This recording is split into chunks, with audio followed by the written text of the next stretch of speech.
Module 9, la mesure et la géométrie analytique. Cours 1, distance entre deux points. Bon, aujourd'hui, ce qu'on va faire, c'est qu'on va aller trouver la distance entre deux points, donc la formule qui représente la distance entre deux points. Puis, souvent, la distance entre deux points se fait facilement si je te donne, par exemple, une droite qui est verticale, puis que je te dis que chaque carreau mesure 1, a une grandeur de 1, bien, ici, tu es capable de me dire que la longueur de mon segment est de 2 unités. Ça va bien. Puis, tu n'as pas besoin d'une formule pour ça. Tu n'as pas besoin non plus si la droite, elle est horizontale pour la même raison. Chacun de mes carreaux vaut 1 et je suis capable de dire 1, 2, 3 unités, bingo, l'affaire est close. Donc, ça va très bien. Maintenant, on va juste aller regarder si on avait des points dans un plan et que je te fais les points suivants. Je te montre, je te prends le point P1 qui va se trouver ici. Je ne marquerai pas les coordonnées parce que je veux te faire une mini démonstration avec les lettres que je vais t'indiquer ici, mon point P1 et mon point P2 qui va se trouver. C'est certain que nous autres, quand on le calcule, ça va mieux avec des chiffres. Là, tu peux compter le nombre de carreaux. Je me trouve à 11 moins 1, mais on n'ira pas écrire 11 moins 1. On va marquer X2 puis Y2. La raison, c'est juste que quand on fait une démonstration, on ne veut pas faire un cas particulier, mais on veut faire tous les cas possibles. On va aller relier les deux points qu'on vient de placer dans notre plan cartésien. Donc, ces deux points-là sont reliés, puis ce que je veux savoir, c'est quelle est la distance entre ces deux points-là. Et là, si tu prends le principe que je t'ai montré tantôt avec la droite horizontale, je vais la retracer, puis la droite verticale, bien, c'est pas possible. Parce que dans ce cas-ci, on aurait dit 1, 2, 3 unités. Dans ce cas-ci, on aurait dit 2 unités.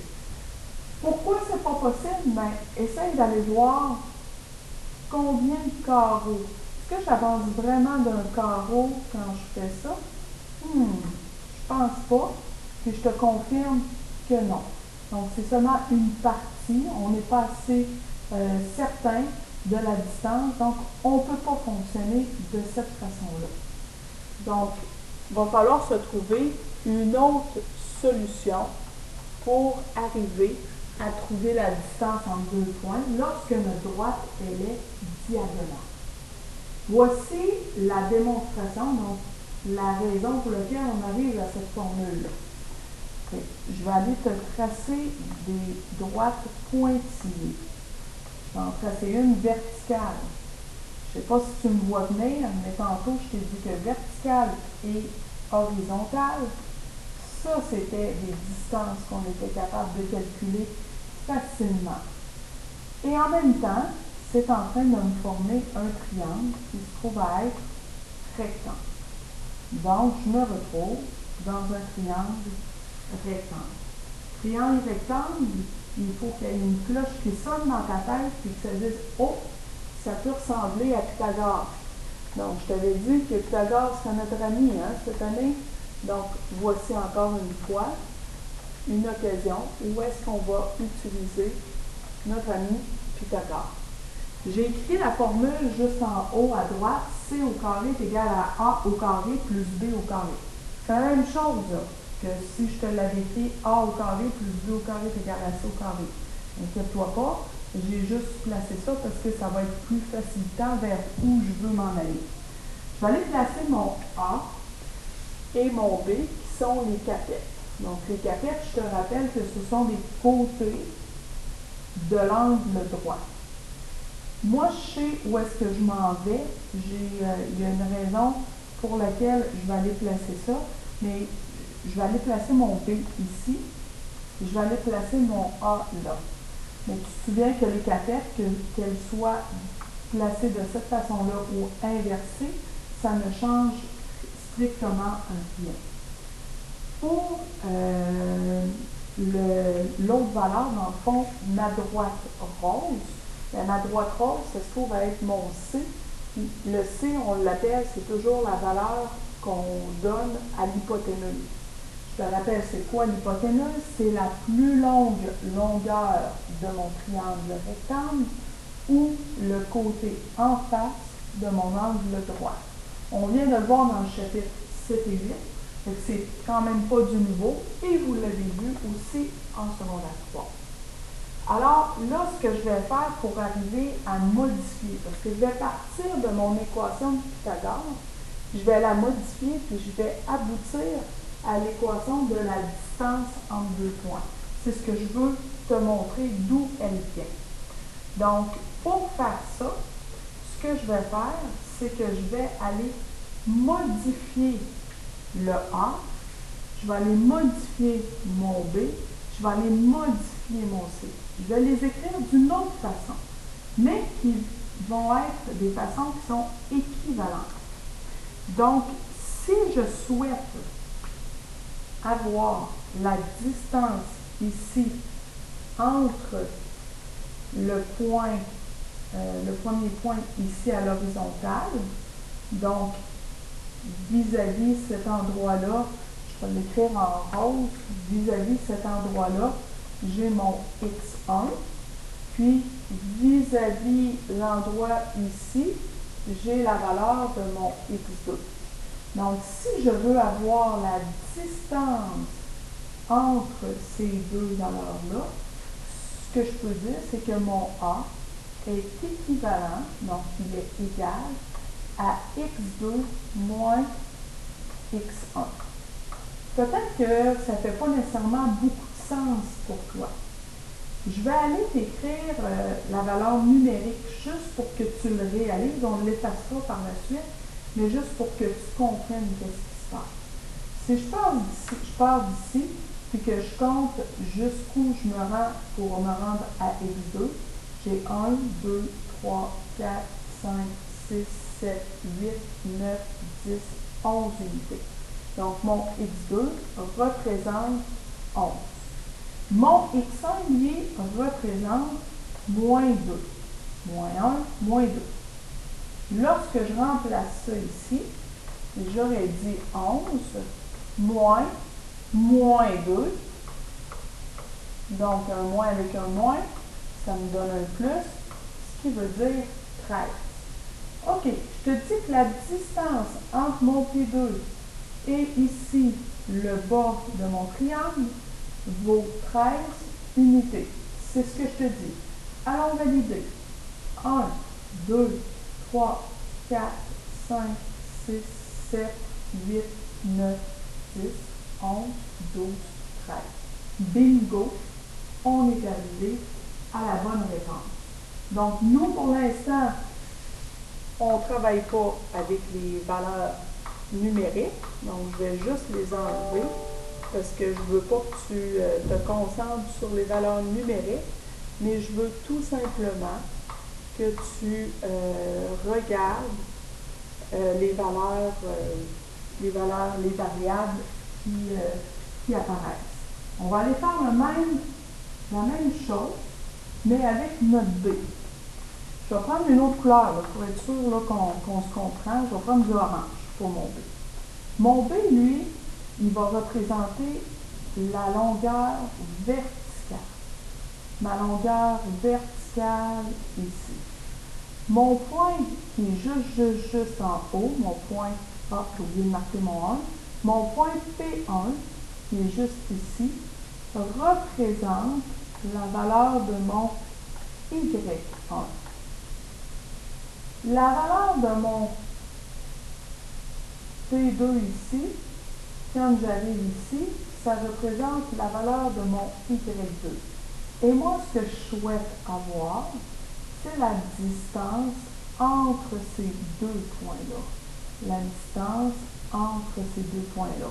Donc, je vais fonctionner de la même façon que j'ai fonctionné pour trouver le A, en faisant Y2 moins Y1. Y1. Alors, je vais le corriger. Y1. Je ne te refais pas la démonstration numérique, on l'a fait avec le X. Là, je te demande d'essayer de comprendre ce que je te dis. Puis, au pire, tu peux toujours valider par toi-même. Bon, le C, pour lui, il n'y aura pas de formule comme ça.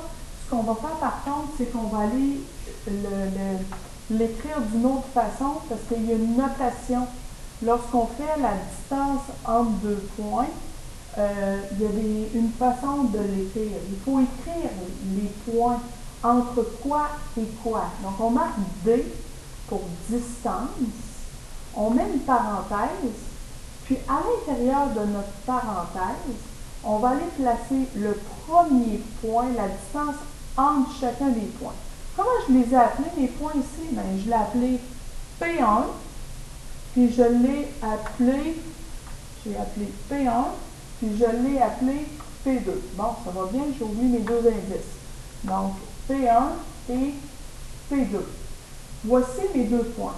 Donc, quand je les ai nommés, il faut que j'aille écrire distance entre P1 et P2. Donc, la communication, elle est très importante. Donc, on vient de faire un gros travail de modification. Fait qu'on vient de modifier notre A, notre B et notre C. On va aller les écrire, on va aller changer l'écriture ici, dans notre équation. Notre C, on a dit qu'il valait quoi? C'est la distance entre P1 et P2. Parfait. Et cette distance-là, elle est au carré. Je vais remettre quand même une parenthèse parce que sinon c'est pas évident que c'est toute la distance qui est au carré. Donc c'est mon C au carré. Il ne faut pas que tu oublies qu'ici, c'est la valeur du C qui est égale à D, P1, P2. Donc la distance entre P1 et P2, c'est la valeur de C. Et moi, ce que j'ai ici dans ma formule de Pythagore, C est au carré. Je vais faire la même chose pour l'autre. Mon A. Si je m'en viens voir mon A correspond à x2 moins x1. Donc, x2 moins x1. Ça, c'est la valeur de mon A. Mais ici, mon A est au carré.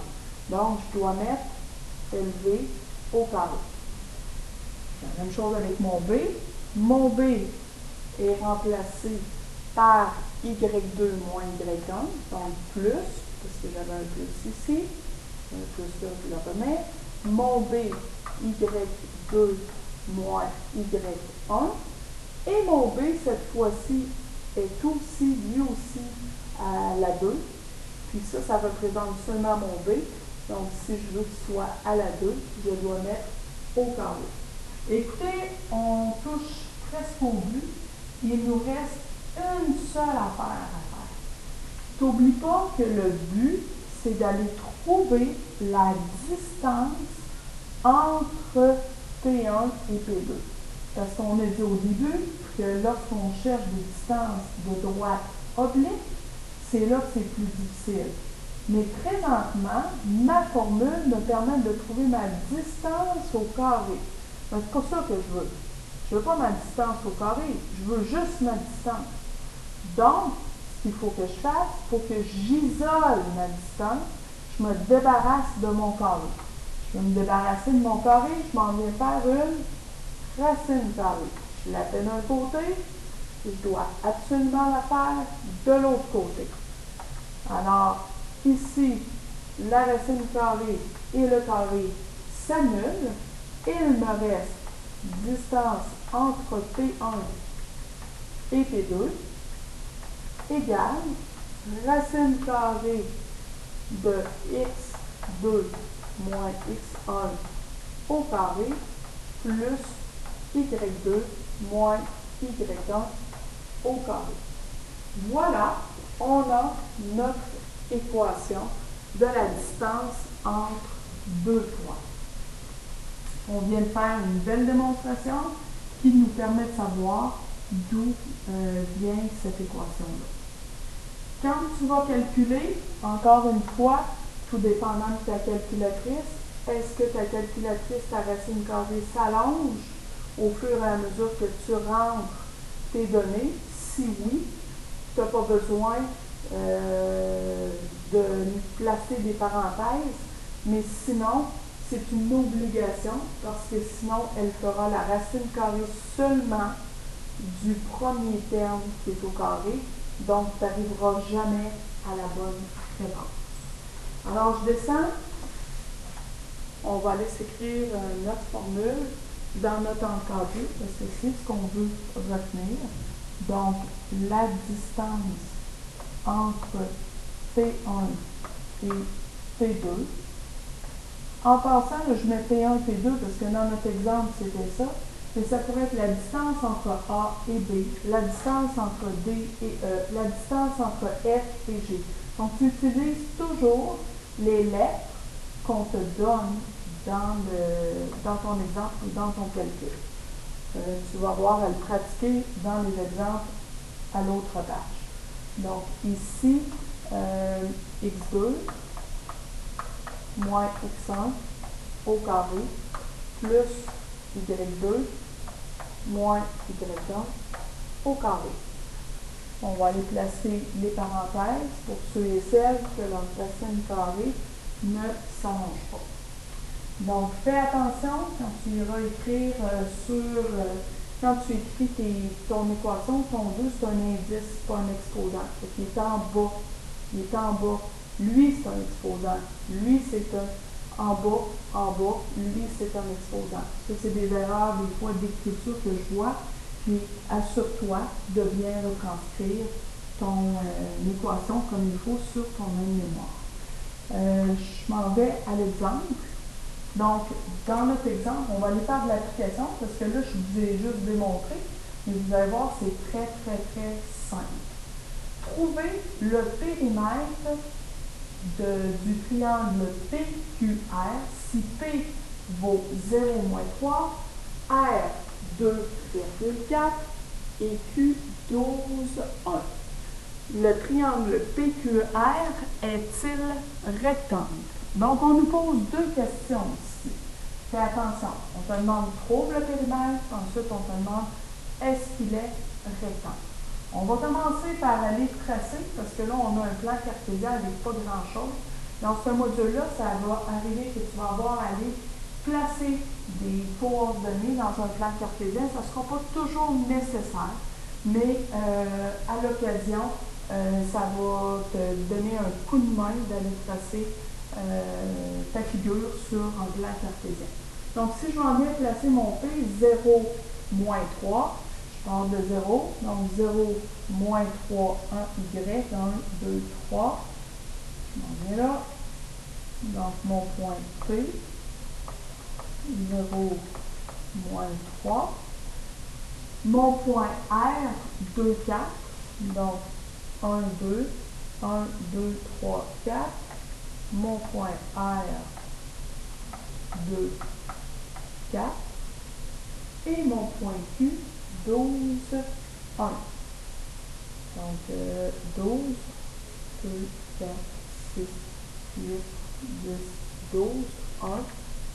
Mon point Q, 12, 1. On va relier, parce qu'on nous pose la question tantôt de quel type de triangle, si c'est un triangle qui est rectangle. Mais en premier, on va aller commencer à le relier. Il ne faut pas se fier, il faut vraiment qu'on soit convaincu si c'est un triangle rectangle. On ne peut pas dire ça a l'air d'être rectangle.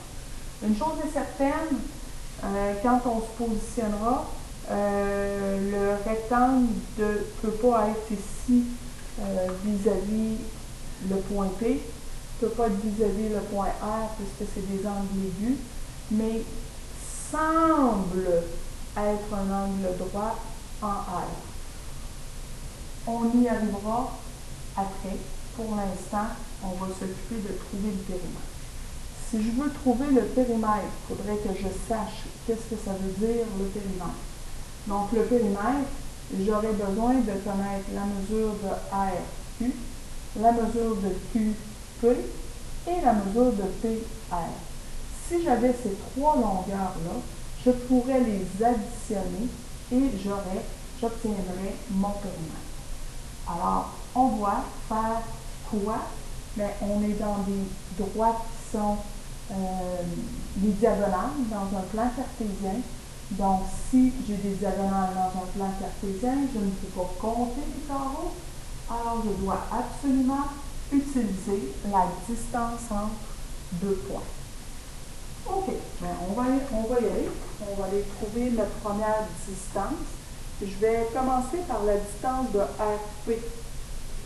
Mais entre toi et moi, tu aurais pu commencer par n'importe laquelle. Ça n'a pas d'importance. Je te demande de marquer, d'identifier tes étapes, de mettre un titre. Et dans ton titre, c'est pas compliqué. Je ne veux pas une phrase, je ne veux pas un paragraphe. Je veux l'identification de ce que tu calcules. Donc, je fais la distance entre R et P. Moi, j'ai une tendance. C'est une stratégie de travail. Tu n'es pas obligé de la suivre, mais je t'encourage à utiliser cette façon-là parce que ça te permet de ne pas te tromper dans tes coordonnées. J'ai déjà vu des erreurs désolantes des fois. Les gens prenaient le X1 du R, mais le Y1 du Q au lieu du Y1 du R. Donc, pas chouette parce que ça n'arrive pas au bout de la ligne.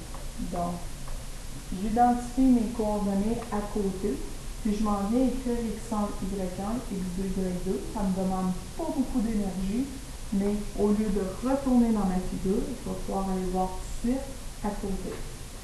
N'oublie pas que dans ma démarche, qu'est-ce que je te demande? Je te demande, écris-moi l'équation, donc distance entre R et P. Vois-tu, je n'ai pas marqué P1, P2 ici. J'ai marqué RP parce que ce que je cherche en premier, c'est la distance ici entre mes deux points.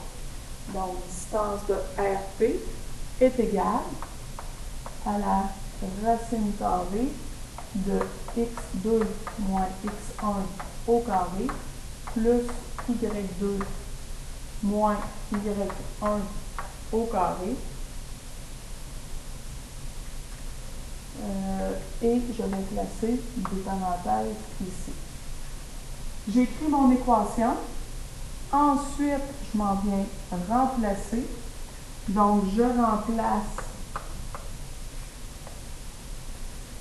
dans mon équation mon x2 par 0 moins 0 moins 2 au carré plus mon y2 moins 3 moins 4 au carré. Et je mets toujours ma parenthèse au début et à la fin. Et je peux, si je fais ça de cette façon-là, je peux le pitonner d'un coup. Racine carrée, parenthèse, parenthèse, x moins 2 au carré, plus, parenthèse, moins 3, moins 4, ferme la parenthèse, au carré, ferme l'autre parenthèse, égale. Et là, tu vas arriver tout dépendant des calculatrices. Certaines calculatrices vont te donner racine de 53. Vous n'aimez pas beaucoup ça, cette façon-là de l'écrire. Par contre, dis-toi que si tu m'écris ça comme ça, tu es très, très précis. Puis là, je ne suis pas dans un contexte. Donc, racine de 53 pourrait être même très génial d'écrire ça comme ça. Si je suis dans un contexte, puis que ça représente la longueur de la planche que j'ai besoin pour faire une réparation chez moi, puis que je m'en vais chez, je prends toujours cet exemple-là parce que je trouve que c'est concret, je m'en vais chez Canac Marquis, puis je dis, Je dis à un commis là-bas, écoute, j'ai besoin d'une planche, j'aimerais ça que tu me la coupes, puis que tu me la coupes d'une longueur de racine de 53, ça se peut qu'ils trippent un peu des bulles, qu'ils disent, OK, je sais pas ce qu'elle fait elle dans la vie, mais moi, je suis pas capable d'y répondre. Donc, à mon avis, ça va peut-être être mieux de dire 7,28 cm. Excusez, pas centimètres, mais dans ce cas-ci, c'était unité. Donc, unité. Il faudrait que nous, on soit plus clair quand même pour les unités si on allait faire couper quelque chose. Puis probablement que 2 chiffres après virgule, ça serait un peu trop précis ici pour lui. Donc, il faut toujours tenir compte du contexte. Bien important. Là, vous avez vu le modèle pour 1. Tu comprends qu'on a trouvé une seule, je vais aller l'écrire sur mon dessin, on a trouvé uniquement la distance ici. Donc, moi, je vais aller marquer racine de 53 unités. Je vais aller marquer ça. Mais là, si je veux mon périmètre, j'ai besoin d'aller retrouver la distance ici, retrouver la distance ici. Là, je fais une pause. Toi aussi, fais une pause pendant la vidéo. Va me calculer les deux autres distances. La distance de RQ, puis la distance de PQ. Fais-moi ça. Je vais les faire moi aussi. Je te reviens. On continue le problème. Puis, ça va te permettre aussi de savoir si tu es bien parti ou pas. Alors voilà.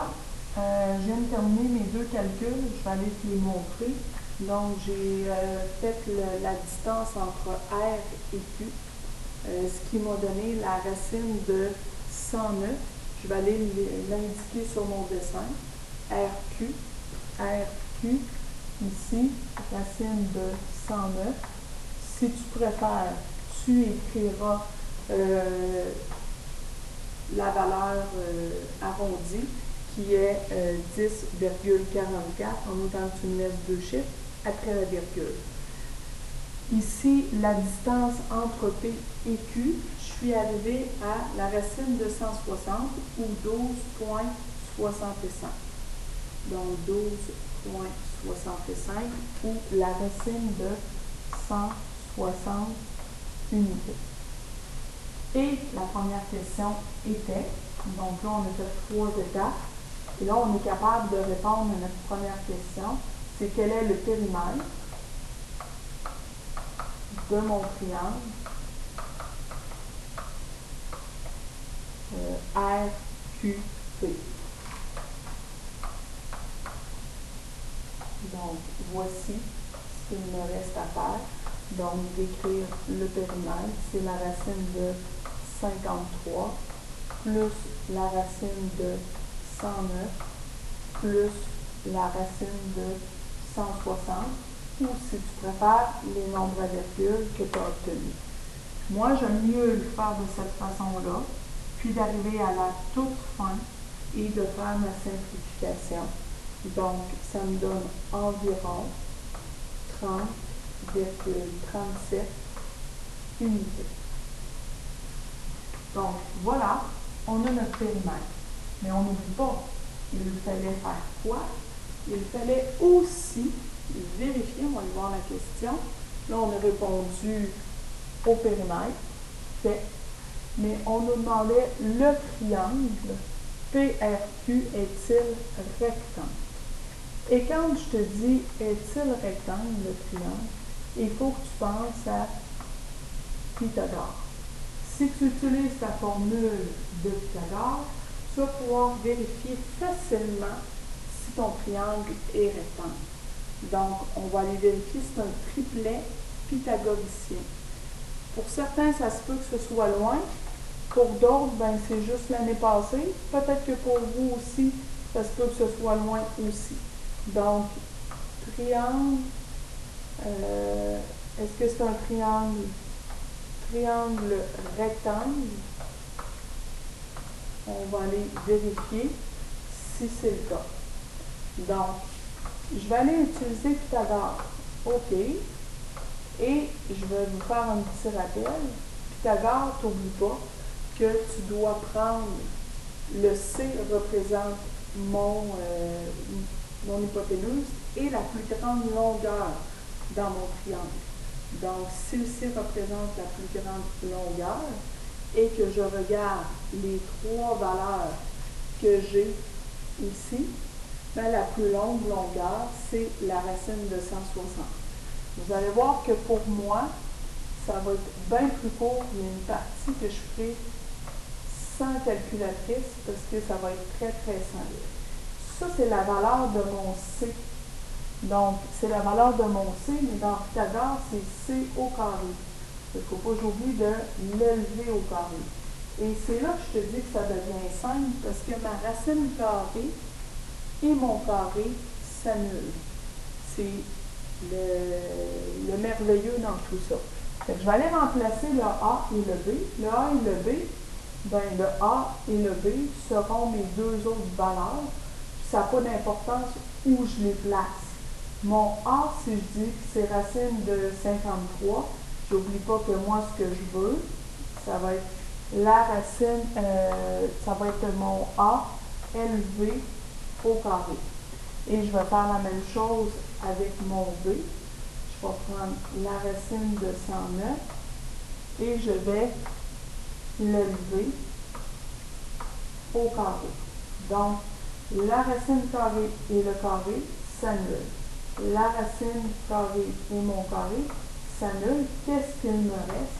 Il me reste 53 plus 109 est égal à 160. Et moi, ce que je veux vérifier, c'est est-ce qu'il existe une égalité? J'ai oublié de vous mentionner ça. Donc, si j'arrive et je dis oui, c'est égal, les réponses sont les bonnes, sont les mêmes, ça me donne la même chose d'un côté et de l'autre, ben, je peux être certaine que je suis correcte. Là, si je fais 109 plus 53, ça me donne 162. Donc, 162, est-ce que c'est égal à 160? La réponse, c'est non. Alors, conclusion, le triangle R, c'est RQP, mais pas rectangle. C'est pas plus compliqué que ça. Mais pas rectangle. Si vous allez utiliser les nombres à virgule, possiblement que vous allez arriver à quelque chose de plus près de 160 que moi. Mais n'oublie pas que s'il y a des chiffres après la virgule, ça veut dire que ce n'est pas 160, c'est un peu dépassé, donc ce n'est pas égal, alors le triangle RQ n'est pas rectangle. Et voilà, ça termine le premier segment du cours.